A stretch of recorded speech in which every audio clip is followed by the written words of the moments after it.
ఫిబ్రవరి 21వ తారీఖున శ్రీమతి లతా గారి ఆధ్వర్యంలో గిరినార్ మహాయాత్ర వివరాల కోసం సంప్రదించండి.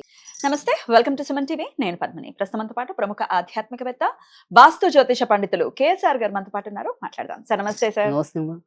చాలా ఏమంటారు, గంగలాగా మొత్తం ఇట్లా పరవళ్ళు తొక్కుతున్నాయి సార్. స్పెషల్ డేస్ అన్ని కూడా కాంబినేషన్స్ తో వచ్చే రోజులు అసలు ఎంత అద్భుతంగా ఫిబ్రవరిలో తగ్గిపోతాయి పండుగ. ఫెబ్రవరిలో తగ్గిపోతాయి, మళ్ళీ పెద్దగా లేవు.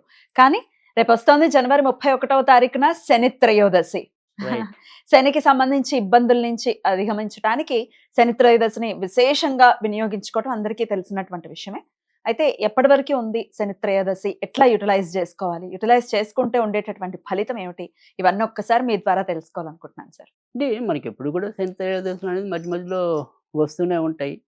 ఇది ఇప్పుడు మనకేమో ఉదయం పూట వచ్చింది ఈ శని త్రయోదశి అనేది. అంటే జనవరి 31 ఉదయం 8:21, లేదా కొంతమంది లెక్కల ప్రకారం 8:40 అనుకోండి యావరేజ్గా. అయినా కానీ నేను అనేది ఏంటంటే మ్యాక్సిమం 8:30 లోపే కంప్లీట్ చేసుకోవటం మంచిది. దానికి పవర్ ఉంటుందా సార్? పొద్దున్నే ఉంటే ప్రదోషంలో ఉంటే పవరా? అంటే శని ఎప్పుడు కూడా శని కానీ శివుడు కానీ ఇవన్నీ కూడా కొద్దిగా ప్రదోష వేళ అయితే మరింత మంచిదే. అలాగ మనకి ప్రదోష వేళ కావాలి అనుకుంటే కనుక ఫిబ్రవరి 14వ తారీఖు మళ్ళీ రాబోతుంది. సో అది ప్రదోషానికి ఉంటుంది. అంటే ఇంచుమించుగా మధ్యాహ్నం 4 దాటిన తర్వాతే మనకి త్రయోదశి రావటం అనేది ఉంది. సో అందుకని ఒకవేళ ఇప్పుడు చేసేవాళ్ళు ఇప్పుడు చేసుకోలేకపోయే వాళ్ళు అప్పుడు మళ్ళీ చేసుకోవచ్చు. లేదా ఇప్పుడు చేస్తామండి అప్పుడు చేస్తామండి అన్నా కూడా ఖచ్చితంగా చేసుకోండి. శని అనేది మనకి ఎప్పుడు కూడా అవసరమే కదా. ఆల్మోస్ట్ ఆల్ ఇప్పుడు ప్రస్తుతం అయితే కనుక ఆయన సొంత నక్షత్రంలో ఉన్నాడు, ఉత్తరాభద్ర నక్షత్రంలో ఉన్నాడు. సో ఉత్తరాభద్ర నక్షత్రంలో ఉన్నప్పుడు అశ్విని, మక, మూల నక్షత్రాల వాళ్ళకి మిత్రతారలో పయనిస్తున్నాడు కాబట్టి కొత్త మిత్రతాలు పెరుగుతాయి. సో ఇతరులతో సంబంధ బాంధవ్యాలు మెరుగుపడతాయి. సో పాత వాళ్ళు ఎవరైనా సరే టచ్లో లేకపోతే వాళ్ళు మళ్ళీ టచ్లో రావడానికి ఉంటుంది. సో కానీ అదే భరణి నక్షత్రాన్ని తర్వాత పుబ్బా నక్షత్రం, పూర్వాషాఢ నక్షత్రానికి ఇబ్బంది పెడతాడు.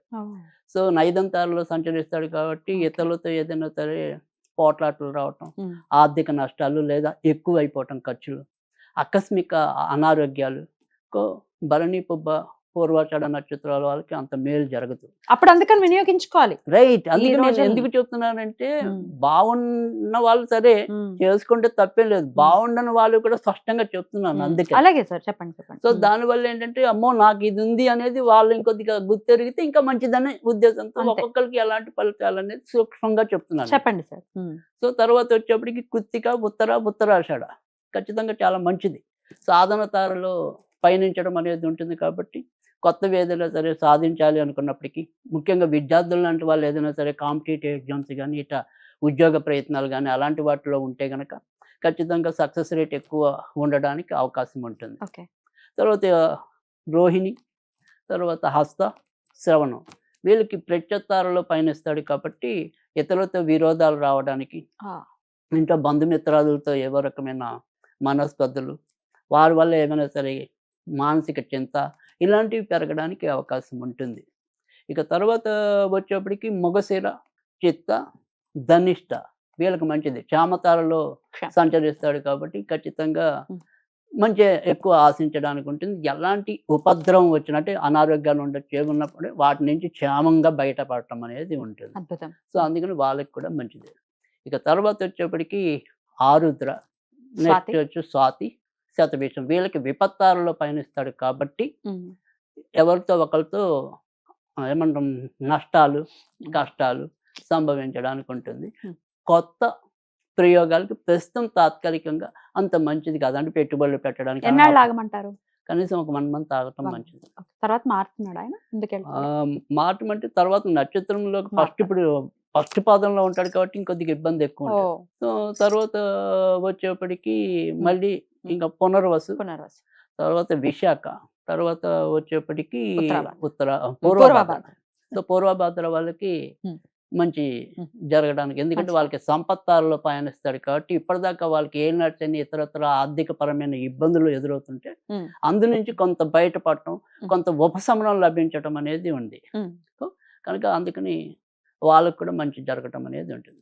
కానీ పుష్యమి, అనురాధ ఉత్తరభద్ర జన్మతార కాబట్టి శారీరక కష్టం అనేది పెరుగుతుంది. ఓకే. సో ఏ పనైనా సరే సులభంగా పూర్తి కాకపోవటం, Hmm. కొద్దిగా పని చేస్తేనే అలసిపోయినట్టు ఉండటం, సో శారీరకంగా కొంత ఇబ్బందులు అనేది వాళ్ళకి పెరగటం అనేది ఉంది. సో అందుకని ఎక్కువ శాతం మనకి కాస్త కోస్త బాగున్నది కొద్దిగా ఉత్తరాషాఢ, తర్వాత వచ్చేప్పటికి పునర్వసు, విశాఖ, పూర్వభద్ర, తర్వాత వచ్చేప్పటికి మనకి శ్యామ తార అంటే ఇప్పుడు చిత్త, మొగశిర, తర్వాత ధనిష్ట. వీళ్ళకి ఇంకొద్దిగా ఎక్కువ బెటర్ ఉంది. బెటర్. సో అయినప్పటికీ కూడా శనిని అందరూ కూడా పూజించుకోవటంలో ఆ. తప్పేం లేదు కదా.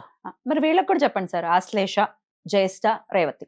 ఆశ్లేష, జ్యేష్ఠ, రేవతికి పరమమిత్ర తారలో సంచారం కాబట్టి వాళ్ళకు కూడా మరీ అంత ఇబ్బంది కాదు.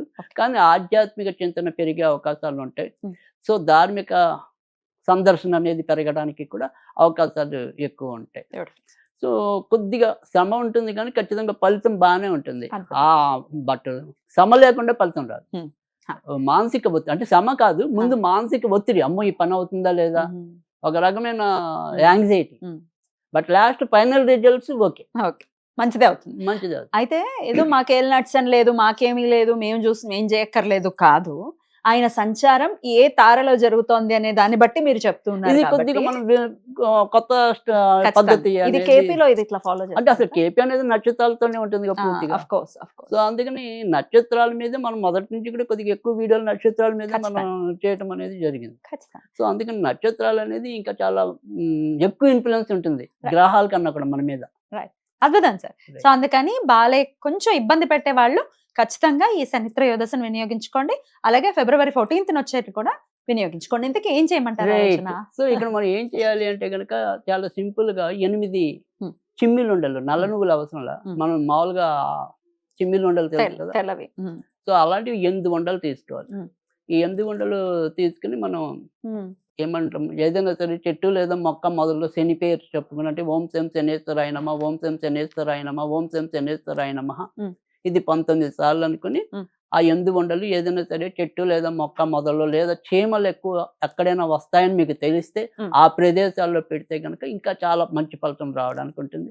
అంతకంటే ఏం అవసరం లేదు. అలాగే ఒకవేళ ఇన్ కేస్ కొంతమందికి కాకులు వచ్చే అవకాశాలు ఉంటాయి. కాకులు వస్తే కనుక చాలా అద్భుతమైన రెమెడీ ఏంటంటే, కొద్దిగా కాకులు తినే పదార్థాల మీద నువ్వుల నూనె, ఒక చుక్క 2 చుక్కలు వాటి మీద నువ్వుల నూనె వేసి కాకులకు పెడితే ఖచ్చితంగా చాలా మంచి ఫలితం ఉంటుంది. అయితే ఈ తెల్లన్నం మామూలు అన్నం వండేసి దానికి నువ్వుల నూనె కొంచెం కలిపేసి పెట్టేయచ్చు కదా సార్, అన్నం తింటాయి కదా. అన్నం పెట్టినప్పుడు ఏంటంటే ఎప్పుడు కూడా ఒకటి గుర్తుంచుకోవాలి, కాకులకి పెట్టేప్పుడు అన్నము మెతుకుగా ఉండాలి, పెడచలా ఉండకూడదు. పెడచలా అనేది ఓన్లీ మనం తద్దినాలు. అవును. సో అందుకని మెతుకులుగా పెట్టాలి. జస్ట్ అలా ఇట్లా అనేస్తే పడతాయి కదా, అంతేగాని ఇలా ముద్దలాగా పెడతలాగా పెట్టకూడదు. అదొక్కటి గుర్తుంచుకుంటే చాలు. అద్భుతం సార్. అదర్వైజ్ కాకులు వేరే ఏం తింటాయి అంటే ఇప్పుడు గారెలు ఉంటాయి, గారెలు చాలా మంచిది. గారెలు చిన్న మొక్కలు, కాకులు తినను ఏమి ఉండవు జనరల్ గా. సో అన్ని తింటాయి. మరి గారెలు అయితే నువ్వుల నూనెలోనే వేయించేస్తే అయిపోతుంది. సో అందుకని అది కూడా మంచి రెమెడీ. Right sir. సో అలాంటి అందుకే కాకులు ఉన్న వాళ్ళకి ఇంకా బాగా పనిచేస్తారు. రైట్, అద్భుతం సార్. సో ఈ టైం ని అట్లా యూటిలైజ్ చేసుకోవాలి. అయితే ఈ రోజు అలాగే Feb 14th కూడా. రైట్, బ్యూటిఫుల్ సార్, చాలా అద్భుతంగా మాకు తెలియజేస్తారు. అయితే ఒకవేళ మనం ఏంటంటే ఈ శనికి సంబంధించినంత వరకు ఇలా ఏదైనా సరే పూజలు లేదా మంత్రాలు అనుకుంటే కనుక స్విచ్ వర్డ్ అనేది, స్విచ్ వర్డ్స్ చదువుకున్న శనికి ఉపయోగపడుతుంది. అంటే ఈ స్విచ్ వర్డ్ అనేది ఏదైతే ఉంటుందో అది బ్యాచ్ ఫ్లవర్ రెమెడీ అంటాం. సో అది విల్లో అంటే గన్నేర్ అంటే విల్లో అనుకుంటే అది కూడా మనం జనరల్ గా ఎప్పుడు చెప్పేది 54 లేదా 108. అది పడమల్లో కూర్చొని చదివితే ఎలాంటి అబ్స్టకల్స్ ఉన్నా కూడా తొలగిపోవటం అనేది. ముఖ్యంగా శని వల్ల వచ్చే ఇబ్బంది 3 ఉంటాయి. ఒకటి అబ్స్టకల్స్ ఎక్కువ ఉంటాయి, మనం కష్టాలు బాగా ఏదో ఒక అడ్డంకి ఏర్పడుతూ ఉంటాం అనేది ఒకటి. తర్వాత తొందరగా నయం కాని అనారోగ్యాలు ఉంటాయి దీర్ఘకాలిక. తర్వాత ఆకస్మిక మరణాలు కూడా శని వల్ల, శని కుజుల కాంబినేషన్ లో ఎక్కువగా రావడానికి ఉంటుంది. సో అందుకని శని లేకుండా కుజులు లేకుండా అప్పటికప్పుడు వచ్చే మరణాలు ఉండవు. సో అలా ఆకస్మిక మరణాల నుంచి అంటే అకాల మృత్యువు నుంచి మనం బయటపడాలన్నా వీళ్ళో బాగా పనిచేస్తుంది. రైట్, వీళ్ళనే కాదు ఇందాక మనం చెప్పిన ప్రొసీజర్స్ కూడా. అద్భుతం సార్, చాలా బ్యూటిఫుల్ గా మాకు ఎక్స్ప్లెయిన్ చేశారు సార్. కృతజ్ఞతలు. నమస్తే సార్.